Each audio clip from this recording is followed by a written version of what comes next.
Bonjour à tous, j'espère que vous allez bien. Aujourd'hui on se retrouve ensemble pour une nouvelle vidéo. On va parler de dénutrition et compléments alimentaires. Le rôle de l'infirmier est primordial dans le dépistage, le suivi et l'évolution de la dénutrition, bien sûr en collaboration avec d'autres professionnels de santé tels que médecins, diététiciennes, mais on a un rôle clé. Donc on va parler ensemble des causes, des symptômes, de ce que ça peut induire d'être dénutri et comment est-ce que nous on peut agir pour surveiller, dépister et corriger ce problème qui malheureusement augmente la mortalité et la morbidité des gens âgés, notamment en France. Donc ça c'est la première partie de la vidéo qui va être un peu plus théorique, et la deuxième partie de la vidéo, on va faire un test, un crash test avec mon frère qui est derrière la caméra, qui est toujours le cobaye en fait, il est toujours là au bon moment. J'ai demandé à la pharmacie, avec une des pharmacies avec lesquelles je travaille, de me donner des échantillons qui ne sont pas à la vente, qui sont presque périmés, pour qu'on les goûte. J'ai caché les saveurs de chacun et on va goûter et on va voir un petit peu ce que ça donne. On va voir si on découvre, si on voit quel produit ça a et si on apprécie, ce qui m'étonnerait forcément. Mais on va faire ça dans la deuxième partie de la vidéo et je vous attends bien sûr dans les commentaires pour me dire ce que vous en avez pensé. Je vous laisse tout de suite avec le reste de la vidéo. A tout à l'heure. Alors, la dénutrition. À savoir qu'on estime sur à peu près 10 millions de personnes de plus de 65 ans qui vivent au domicile, on estime à peu près que 5 à 10% d'entre elles sont dénutries.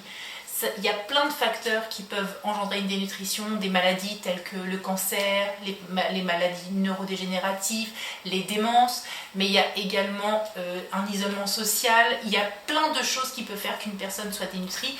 Comme je vous le disais dans l'introduction, malheureusement ça augmente la morbidité et la mortalité chez les personnes à risque, donc il est important de savoir la dépister. Ce déséquilibre entre apport alimentaire et besoins nutritionnels augmente malheureusement un déficit en protéines, en nutriments, en vitamines et aggrave certaines pathologies chroniques, peut entraîner des escarres, peut entraîner une déficience du système immunitaire. C'est pour ça qu'en tant que soignant, il est important pour nous de savoir la dépister et de savoir le signaler au médecin. Quels sont les critères qui nous permettent d'affirmer qu'une personne est dénutrie? On regarde tout d'abord l'IMC. Pour les personnes de moins de 70 ans, s'il est inférieur à 18,5, on considère que la personne est dénutrie. Pour les plus de 70 ans, si elle est inférieure à 21, égale ou inférieure à 21, on considère que la personne est dénutrie. On regarde également au niveau de la prise de sang, l'albuminémie. Vous avez souvent été amené à faire des albumines dans vos prises de sang. C'est pour détecter une éventuelle dénutrition chez les patients à risque. Pour ce facteur-là, on ne dissocie pas l'âge. Si l'albumine est inférieure ou égale à 35, on considère que la personne est dénutrie. Bien entendu, tout ce que je vous dis là est à mettre toujours, comme je vous le dis à chaque fois, dans le contexte, le tableau global du patient. Voilà, il faut quand même interroger la patiente, vraiment la prendre dans le contexte global, que ce soit médical, social, environnemental. Il y a également une échelle qu'on peut faire auprès de vos patients que vous considérez à risque, qui permet d'évaluer, je la cherche en même temps, qui permet d'évaluer le risque de dénutrition. C'est le test MNA en fait, MNA vous verrez, et en fait c'est plein de questions qui permettent de quantifier les apports alimentaires du patient, comment est-ce qu'il s'alimente, associé à plein de données, plus des données de vie, des données physiques, et tout ça, ça va permettre de calculer un score qui va, en plus de l'albuminémie, en plus de l'IMC, va vous permettre de vraiment vous rendre compte si votre patient est dénutri ou pas. Il est téléchargeable sur internet, celui-là je l'ai imprimé de chez moi, je l'ai vu sur internet, vous pouvez tout à fait le faire. Vous tapez MNA dans Google Recherche et vous aurez l'échelle sans problème en français. Parce que si on a du mal à lire le titre en anglais, on n'arrivera pas à faire le reste. Avec tous ces critères-là, on considère du coup qu'une patiente également est dénutrie en fonction de sa perte de poids. Bien évidemment, c'est la première surveillance que vous faites en tant que soignant, c'est le poids. Donc, concernant le poids, c'est pareil pour les patients de plus et de moins de 70 ans. Si la personne en un mois a perdu 5% de son poids ou 10% de son poids sur les 6 mois, c'est un facteur qui peut pencher en faveur d'une dénutrition pour ce patient-là. Donc il est important, bien entendu, en tant que soignant, et c'est la seule chose que vous pouvez faire quasiment sans prescription médicale dans tout ce que je vous ai donné avant. Pour la partie donc dénutrition, vous voyez un petit peu le tableau. Maintenant, plus précisément par rapport aux compléments alimentaires. La première chose à savoir et qui est important pour tout le reste, c'est que le complément alimentaire est une prescription médicale. Tout doit être fait en équipe. Vous pouvez dépister un éventuel risque de nutrition ou un terrain fragile.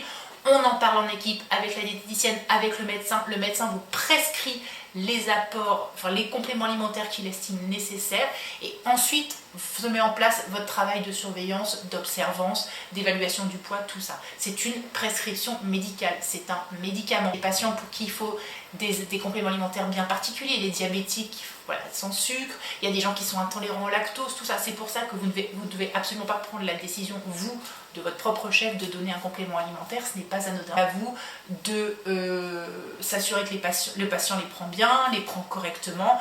Si ça a une incidence sur son poids, sur son mode de vie, sur sa qualité de vie, voilà, c'est cette surveillance-là que vous allez mettre en place à partir de la prescription qui va permettre ou non de corriger le déficit nutritionnel de la personne. Pour retenir, les compléments alimentaires, c'est sur prescription médicale. Ce n'est pas la solution à la dénutrition, mais ça aide les patients qui sont dénutris. Il en existe de toutes sortes, des lactés, des fruités, des jus de fruits, plein.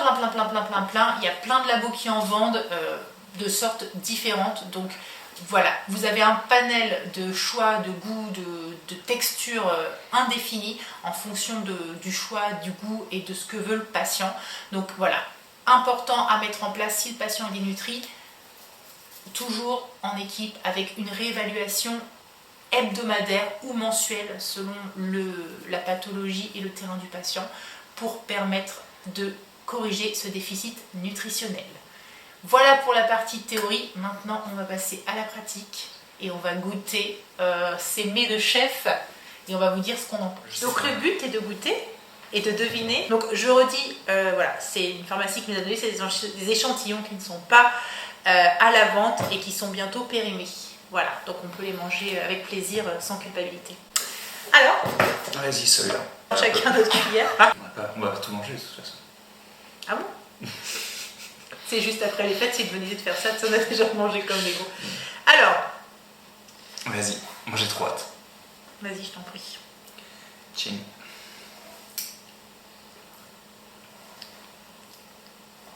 C'est ultra sucré, mais franchement ça, c'est la vanille. Ouais, j'aurais dit noisette moi. Attends. Non, c'est de la vanille. C'est de la vanille bien chimique, mais c'est de la vanille. En fait, t'as l'impression de manger un danette, mais bien sucré. Ouais. Donc, franchement, ça va. Donc, regarde, vas-y, enlève-le, ça va. Moi, je dis vanille. Tu dis vanille, ouais, ça a l'air d'être vanille. Et on va compter les points. Hein. Ah putain, merde. Tu dis vanille? Ouais, vanille. Alors. J'aurais dit noisette. Bah, vanille. Saveur vanille. Alors pour vous donner une idée, par exemple, dans ce pot-là, il y a 300 kcal et 18 grammes de protéines. Donc c'est hyper protéiné, c'est enrichi. Donc du coup, voilà, c'est vrai que c'est pas, en termes nutritionnels, c'est pas un danette quoi. Mais bon, ça y ressemble un petit peu quand même. Vas-y, celui-là. Ouh. On dirait du café. Ouais, je déteste ça. C'est du café, c'est sûr. Pas le but, c'est du café. Ah, c'est quand même particulier. Après, en fait, la vanille comme le café, on sent la saveur de l'ingrédient principal, mais c'est excessivement sucré. Mais voilà, après c'est pas non plus répugnant. J'ai goûté des trucs plus enfin, quand même ça va. C'est vrai, ça sent le café quoi. Oui, non, c'est sûr. C'est pas honteux. C'est pas honteux. J'ai hâte d'avoir 78 ans. Et d'être dénutri, t'inquiète pas, je m'occuperai de toi. Super. Allez, on essaye un jus.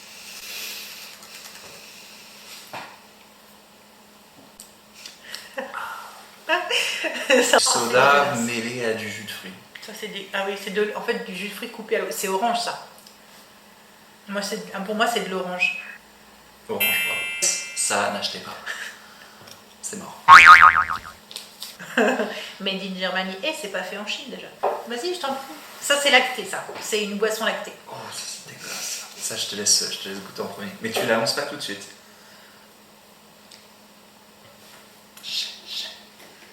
Franchement, les boissons, les jus de fruits, c'est pas possible. Autant les yaourts, ça me dérangerait pas, mais là, c'est pas possible. C'est à la framboise, non? Non, c'est à la pêche ou à l'abricot. Tu sens pas? Ah oui. C'est à la pêche ou à l'abricot. Mais alors, tu dis... Mais avant la pêche ou l'abricot, il y a un goût de plâtre. Je dis plus abricot. Non, moi, je dis pêche. Pêche. Yes. Enfin, yes. Oh. Allez, vas-y. Bah, c'est chocolat direct. Hein. C'est affreux parce qu'en fait, on est censé faire la promotion des... Non, c'est pas chocolat. On est censé faire la promotion des compléments alimentaires, on est au bord de la gerbe, quoi. Non, mais après, c'est pour vous rendre compte, voilà. Après, faut voir. C'est vrai que c'est un goût de médicament. En fait, ce qui se passe, c'est qu'il faut que les gens aiment la saveur. Moi, j'aime pas le café, mais par contre, la vanille, c'est passé dans le yaourt, tu vois. Ouais. Bah, c'est du chocolat, on est d'accord, hein. Pourtant, c'est pas du chocolat. C'est du caramel. Caramel. Moi, comment je te mets l'alcool. Et par exemple, moi, je n'aime pas le caramel. Mais c'est vrai que la texture, ça passe quand même mieux si t'aimais le caramel. Plutôt que les goûts. Moi, j'adore la pêche, et la pêche, c'est pas du tout passé, quoi. Bon, on est à 8-0. Non, t'avais trouvé la vanille et t'avais trouvé le café. Tu veux pas finir par ça pour terminer sur une goutte un peu... voilà, parce que moi, je préfère vraiment les yaourts. Hein. Vraiment, ça me... Oh. En plus, t'as tous les goûts qui se mélangent dans la bouche, là.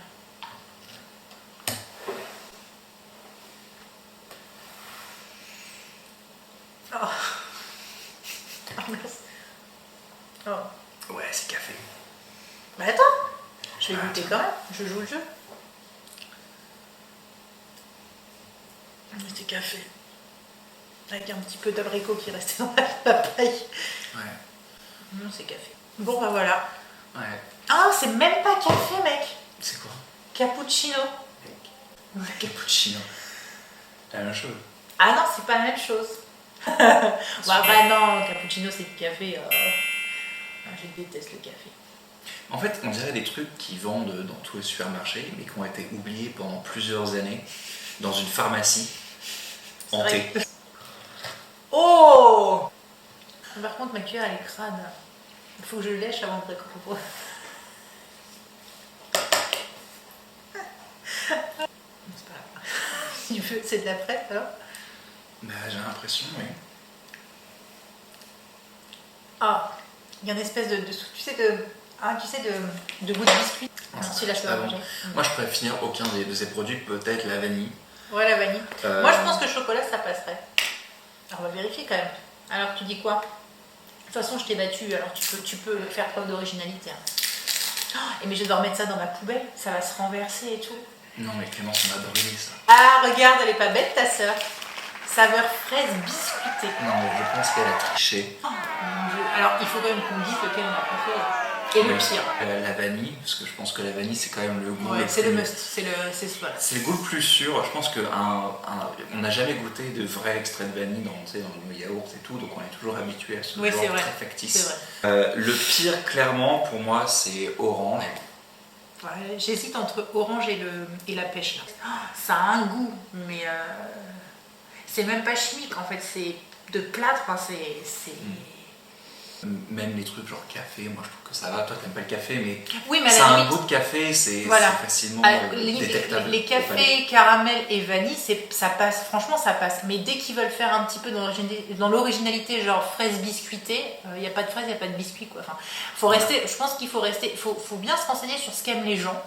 Et voilà, si la personne aime le chocolat ou la vanille, alors il en mangera peut-être pas 5, ou pas avec plaisir, mais au moins ce sera pas écœurant quoi. Parce que franchement, il y en a qui sont écœurants. Ouais. Je suis toujours pas payé. Tu aimes faire ça. J'aime faire ça. C'est Valentin qui est derrière la caméra de chaque vidéo. Sinon, en fait, avant qu'il arrive, c'était un petit peu la catastrophe. Et il m'aide au montage, tout ça et tout. En fait, c'est mon producteur. On peut dire que tu es mon producteur. Ouais, on peut dire ça. Voilà. Donc, envoyez vos dons. Donc voilà, on espère que ça vous a plu. Alors, la partie dégustation, c'est fun. On a dit voilà ce qu'on pensait. Alors, c'est vrai que c'est pas très appétissant, mais ça reste des traitements. Il faut qu'il les mange, c'est important, c'est la partie du traitement. Donc bien se renseigner sur ce qu'aime la personne pour lui proposer des choses, parce que si vous lui proposez des choses en plus qu'elle n'aime pas, direct ça va la braquer. C'est des gens qui sont fragilisés, qui sont mal en point, et leur proposer des choses qu'ils n'aiment pas en leur disant ça va vous faire du bien, ça va pas fonctionner. Voilà, il faut vraiment se renseigner sur les goûts de la personne, les textures qu'elle aime. La vidéo vous a plu, on vous dit à très vite pour une nouvelle vidéo, et dites-nous en commentaire ce que vous en avez pensé. Bye bye!